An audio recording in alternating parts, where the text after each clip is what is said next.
Bien-aimés frères et sœurs, shalom. Que Dieu vous bénisse partout dans le monde et que la bénédiction de Dieu arrive partout. Toujours le banabino na mboka na Rwanda, esika oyo Nzambe permettra ki tutia makulu. Beto kwa visiter mboka yango ndenge ezali. Boye biso za bandimi. Biso tosala alliance na Christ. Ya kufaki na ekulusu mpona ntina na biso. Elingi koloba ete tosalaka volonté oyo ya ye kasi volonté ya mokili te. Parce que yango wana kutu Bible ezoba na biso. Voici comment vous devez prier. Notre Père qui est dans les cieux, ton règne vienne et que ta volonté soit faite sur la terre comme c'est fait au ciel. Donc la volonté oyo ekosengeli esalama na se awa nde eza volonté esalama na likolo. Donc moto aza kati na Kristo aza nouvelle créature par rapport ya mokili. Parce que la création oyo ekozala kati na ye eza création divine. Création wana yango nde bazobenga Saint-Esprit. Donc ntango ye ekoti kati na yo ezoconduire yo kati na vérité oyo ezali parole de Dieu. Alors voici tala lelo na tongo na lelo tolingi to méditer moko ya maloba oyo nkolo na biso ayebisaki biso na mokanda na Matthieu na chapitre 6 bongo toye na verset 30, Bible dit, ou bien dans verset 31, ne vous inquiétez donc point, il ne dites pas que mangerons-nous, qui boirons-nous, de quoi serons-nous vêtus, car toutes ces choses, ce sont les païens qui les cherchent. Votre Père Céleste sait que vous avez besoin. Donc, ça, tu tirer attention, na maloba na nkolo na biso.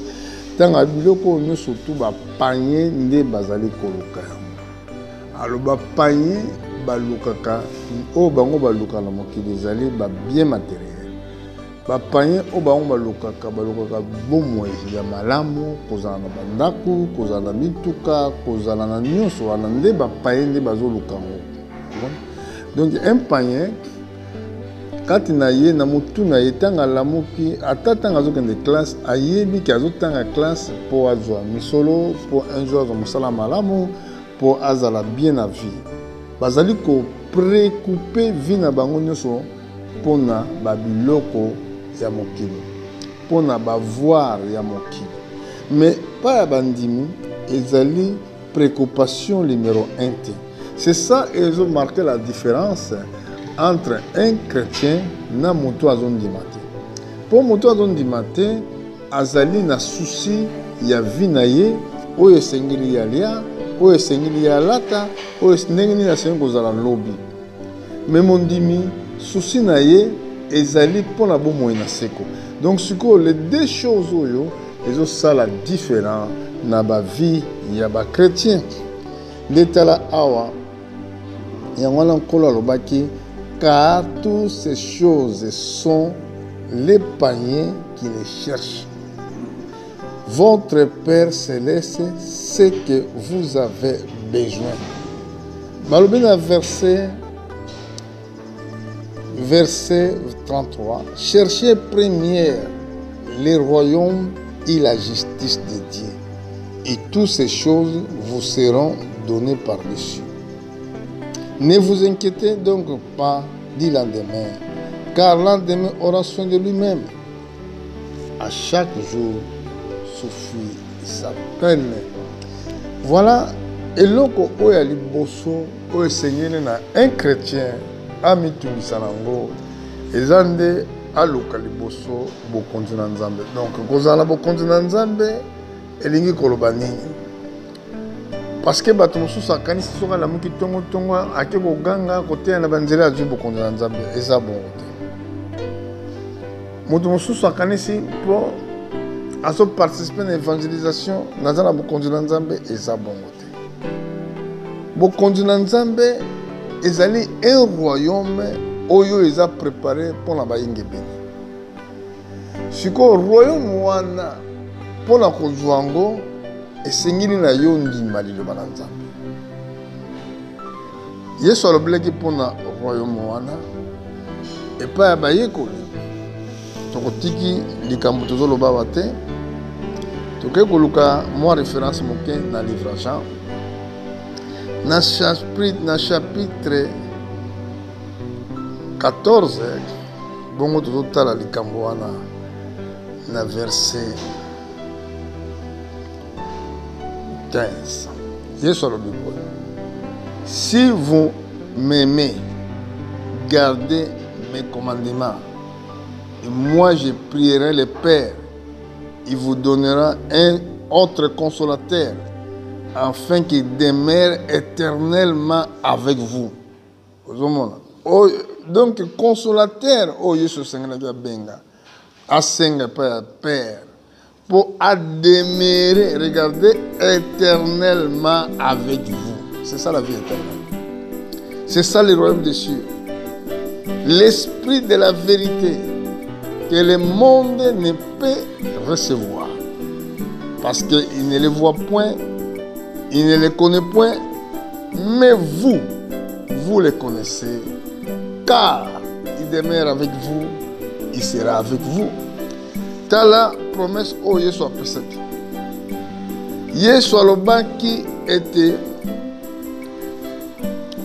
église, auto les disciples, et Seigneur qui bazwa esprit oyo mokili akoki kozwa. Quand on parle mokili, ça veut dire banal. Ezali bato baza kati na mokili, mais bazo sala partie ya royaume. Bazo sala partie il y a vie autre théâtre. Bazakati ba famille. Ba msusu bazali ko diriger, bazali ko joa ba place na grand sommet à l'état. Ba msusu bazali ba grand footballeur. Ba msusu ba grand musicien. Mais bazo sala partie ya royaume ya Nzambe te. Yango la Bible dit que toutes ces choses là makambo wana nyonso ezande batu oyo bapanye oyo bazali na volonté ya Nzambe kati na bango te bango nde bazosala makambo wana. Metala malamu awa Yesu alobaki boye nakotika bino ba orphelin te nakoya kati na bino bongo nakozala kati na bino. Alors Yoka ndenga alobi na verset 18. Je vous laisserai pas orphelin, je viendrai à vous. Encore un peu de temps, le monde ne me verra plus. Mais vous me verrez. Car je vis et vous vivrez aussi. Vous voyez? Donc, le kola yaza ko vivre, bisope to ko vivre.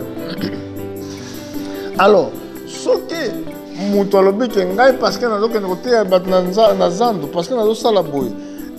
Nazo sala auto musala moko songolo yango nzo pesa ngai droit non eloko zo pesa droit kozala mwana na Nzambe soki ke yo ozwi baptême ya Saint-Esprit soki ke yo donc baptême ya Saint-Esprit lingo dans d'autres termes est que Dieu t'accepte dans son royaume.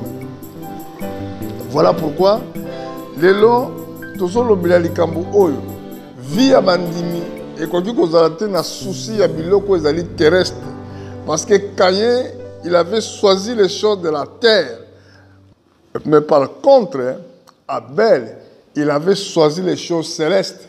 Biso esengeli to luka biloko ya likolo esengeli to luka bokonzi na Nzambe. Voilà raison oyo yonde ekosala ke bokonzi wana evanda kati na biso. Mes frères yokana na likambo tozolobela yango eloko liboso moto akoki koluka yango wana libondeli oyo Yesu asalaki alobaki ete voici comment vous devez prier notre Père qui est dans les cieux ton règne vienne et que ta volonté soit faite sur la terre comme c'est fait au ciel. Volonté ya Nzambe wana esalamaka na likolo lolenge oyo ba ange bazo vivre devant Dieu. Nde yango wana biso pe fo ezala ndenge tokoki kozala bongo après biloko oyo nyonso tozoluka ekopesamela biso ekopesamela yo frère eza likambo ya kosala befort te eza likambo ya koloba te que non non frère ekopesa melao parce que wapesi promesse aza fidèle mpona ozwa ndako ye akopesa yo d'abord ndako ye moko nzambe moto atongaka yango mpo ozwa nyonso bato bazoluka na mokili nzambe akofungola baporte pour laquelle mpo ozala béni mpo liloba na ye epambolama ozwa ndakisa ya Job une fois qu'aperdaki nyonso aperdaki bana na ye aperdaki bozwi na ye aperdaki biloko nyonso azalaki nango mais nzambe akreaki moyen nzambe apreparaki moyen mosusu pour laquelle Job azalaki béni yo mpe lelo soki obandi kondima liloba na nzambe nzambe akofraye banzela mosusu mpo yo pambolama alors ntango tozali na se na moi soki tondimi yesu oui si nous le croyons parce que le problème que ezaki ntango ozondima vous voyez mpo na kondima c'est une don de Dieu yango nga nalobaka na bana na nzambe boye te esengeli eloko ya liboso tosengaka avant tosenga mituka avant tosenga nyonso oyo tokoki kozala nango besoin na vie demandez d'abord la foi parce que la foi eza ferme assurance des choses qu'on espère ezali démonstration na biloko oyo ezomonana na miso na biso te alors soki ezali démonstration na biloko ezali invisible donc okoki koyeba te ce que Dieu fera demain c'est pour cela soki tozongi na mokanda wana oyo tozali kotanga ya Matthieu kuna Bible eke koloba boye vous inquiétez pas pour lendemain car lendemain aura soin de lui-même. À chaque jour suffit sa peine. Parce que likambo eza soin pona yango moko eza likambo na yote. Et chaque jour, frère, chaque jour eza na peine. Peine elinkoba ekateli moko eza ko peser kati na vie ya bato. Peine elinkoba eloko moko ezali na difficulté kati na vie na yo. Et comme lokola peine yango soki moto akasali likambo bakangi ye balobaki tokatili ye peine ya 4 heures, 5 heures, 6 heures emprisonnement. Alors soki moto alingi komitungisa mpona lendemain donc azokomitungisa pamba parce que lendemain ekozwa souhait na yango moko donc makambo oyo ekosalama mpona lobi eza nzambe esa abongisaki yango ezali force ya koluka na yo te eza force ya basusi na yo te ekosalaka yo ndoko kozala beni mokolo wana yango na bible ezoloba na biso eloko ya motu ya frère bible nzambe achangeaka façon ya kosala te ndenge alobaki na Israël ndenge alobaki na Israël ndenge mpe Yesu akonfirme yango ala makambo total mais yoka na Saint Testament bokomona ke c'est la même chose oyo nzambe alobelaki Moïse na désert ndenge mpe Yesu alobeli biso soki tozosala ye confiance nde liloba na nzambe tokomona accomplissement nango nateyaka version oyo mingi mpe nalobela yango parce que ezali na libomba monene bato bacomprendre yango na mokanda na Exode na chapitre 23 verset 25 Bible elobi boye kuna nzambe ake koloba na nzela ya Moïse alobi na Moïse aloba na peuple d'Israël alobi nini vous servirez l'Éternel votre Dieu il bénira votre pain et vos eaux j'éloignerai la maladie du milieu de toi il n'y aura dans ton pays ni femme qui avorte ni femme stérile je remplirai le nombre de vos jours. Awa nzambe alobi ako remplir ba nombre ya mikolo na biso. Nzambe alobi éloignera les maladies au milieu de toi. C'est fait que de fait que soki osali confiance na liloba. Olobi ke ngai na kosalela nzambe là la bénédiction sera possible pour toi. Soki olobi ke ngai na déterminé que na suivre Jésus, la bénédiction sera possible dans ta maison. La bénédiction sera dans ta famille. Ah, comment bon. Vous servirez l'Éternel votre Dieu. Il bénira votre pain et vos eaux. J'éloignerai la maladie du milieu de toi. Masque parce que le coronavirus. Dans d'autres, dans le langue mosusu, ngai nazola tango ezate ke pona zo banga mais pona za la repousser te pona ba konja mokilo.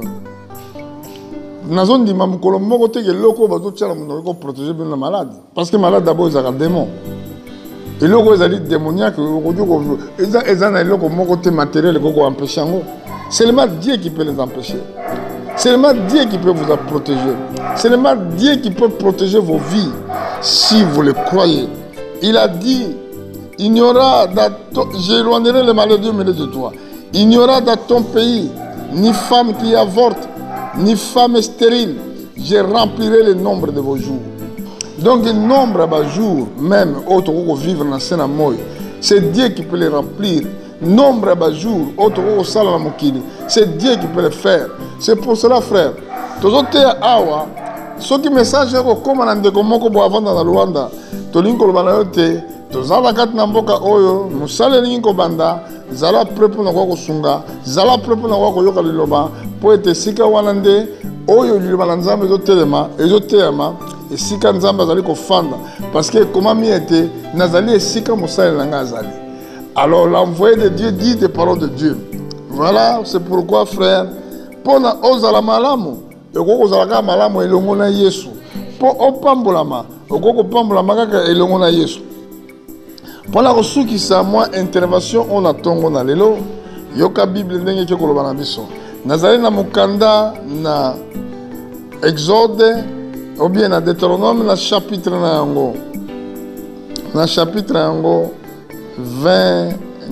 28 toyoka ndenge nzambe alobaki na Israël awa Moïse mutazoloba maloba o nzambe apesaki ye Moïse aki koloba bo si tu obéis à la voix de l'Éternel ton Dieu, en observant et en mettant en pratique tous ces commandements que je t'ai prescrits aujourd'hui, l'Éternel ton Dieu te donnera la supériorité sur toutes les nations de la terre.